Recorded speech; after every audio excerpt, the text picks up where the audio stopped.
United States Airborne swoop on their enemies from above, striking from the skies. Once they hit the ground, they have to boss the battlefield, despite the odds being stacked against them. Unlike conventional ground troops, backed up by heavy armor and supply lines, the Airborne are highly vulnerable to counterattack. They have to use lightweight weapons with the portable punch, or whatever they can get their hands on in the battlefield.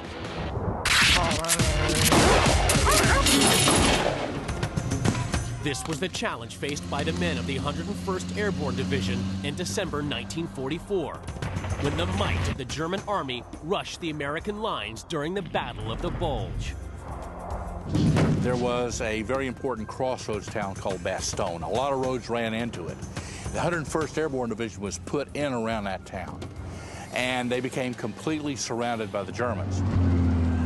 3 German divisions laid siege against the Screaming Eagles of the 101st Airborne Division. One of the advantages a paratrooper always has is he always begins his battle surrounded by the enemy. So when they got there, this was no more different than jumping into D-Day or jumping into Holland in that make it happen attitude. You're not going to beat me. The surrounded men formed a tight defensive perimeter. At its center, one weapon with serious stopping power, the 50 caliber machine gun. The Browning 50 caliber machine gun, the Ma Deuce, the most legendary gun in the U.S. arsenal. Originally designed to kill tanks in World War I, this weapon can kill anything that's in front of it. During this crucial fight in the Battle of the Bulge, the American defenders of Bastogne would get their hands on the 50 cal whatever way they could.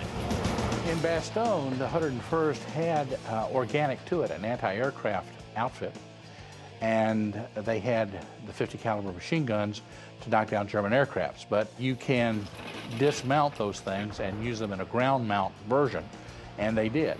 The other thing they did was to salvage every 50 caliber gun that they could get their hands on from knocked out vehicles, and they used those also. The 50 cal, otherwise known as the Ma Deuce, has enormous killing power. It has seen service through the bloody battlefields of World War II, into the jungles of Vietnam, and on into Iraq and Afghanistan.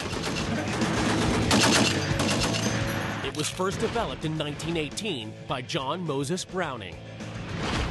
Firing 500 half-inch bullets a minute, the 50 cal cures all known headaches on the battlefield. Dr. Browning has a very big aspirin. It's a 50 caliber aspirin, and it's great for curing headaches at long range, a mile out. The 50 cal can launch a bullet an incredible 1¼ miles to its target.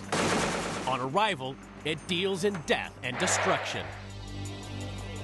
It's time to sample some of Ma Deuce's home cooking. We have put a car downrange to act as a target for the 50 cal. The 50 caliber is going to chop it into scrap metal. We have a hot line, 50 cal. Fire in the hole!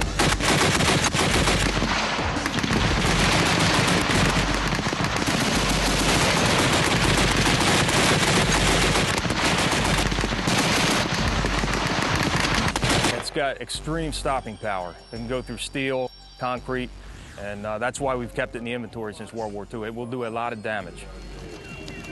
It's a loud weapon, it's devastating, and it'll take down anything that it shoots at. It has a psychological effect on the enemy when they see that coming.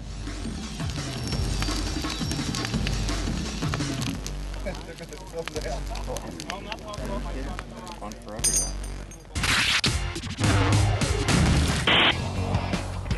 The firepower of the 50 cal was matched by the American defenders' resolve not to give in at Bastogne.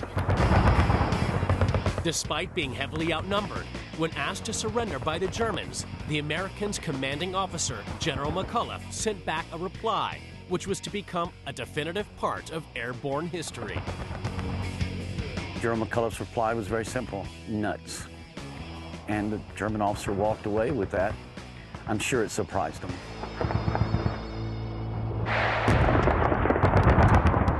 Four days later, the Airborne were relieved. The awesome firepower of the 50 cal had played an essential part in holding their line. That and the Airborne's never surrender attitude. Over 60 years later, that attitude is still drilled into today's airborne elite. Unlike conventional forces, the Airborne can drop thousands of men immediately behind or deep within their enemy's position. But as lightly armed troops, they will need backup to arrive, double quick time. Until then, the Airborne have to fight with what they have carried into action. This puts them in deadly peril if the enemy counterattack with tanks or heavy armor. You have to have some kind of anti-tank capability or you'll get wiped out. The challenge of history has always been how to give the airborne forces an anti-tank capability. During World War II, the Airborne relied on an anti-tank rocket called the Bazooka. But it normally took 2 men to operate, and it lacked serious stopping power. Its small warhead had little or no impact on the heavy armor of German tanks like the Tiger. We didn't have the weaponry that was needed to stop tanks. A bazooka, it was like bouncing a tennis ball off of a Tiger tank. Fast forward to the Vietnam War, where the American Airborne was locked in mortal combat with the North Vietnamese Army and the Viet Cong. One portable rocket system was their judge, jury, and executioner. It became known as the law. During the Vietnam War, a thing called the law came out. Light anti-armor weapon, a 66 millimeter weapon. The law could be operated by one man and was more powerful than the bazooka, hitting stationary targets at a distance of over 200 yards. Airborne troops loved this weapon because it was very lightweight, and this is very easy to use because you just go ahead and expand it out. The sights automatically unfold. That arms the weapon. You take the weapon, put it on your shoulder, sight down the sights, you squeeze the trigger.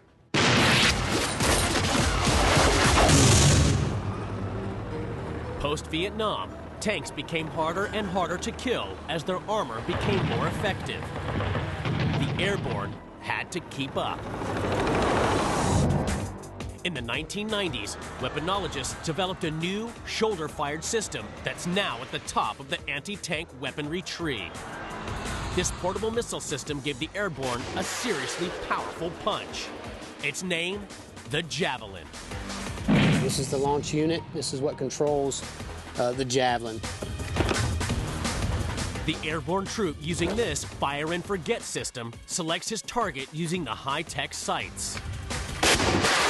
Whatever you see in here, it's putting data into the missile in here. This information is then transferred to the missile just prior to launch. The airborne soldier can withdraw to safety or select another target as the missile then hones in on the enemy. By the time the tank is hit, the men of the Airborne will be long gone. Smart munitions for a smart unit. Once I fire this weapon, the missile starts tracking the target, and I can pull the launch tube off, take my launch unit, and walk away, and the missile will still impact target.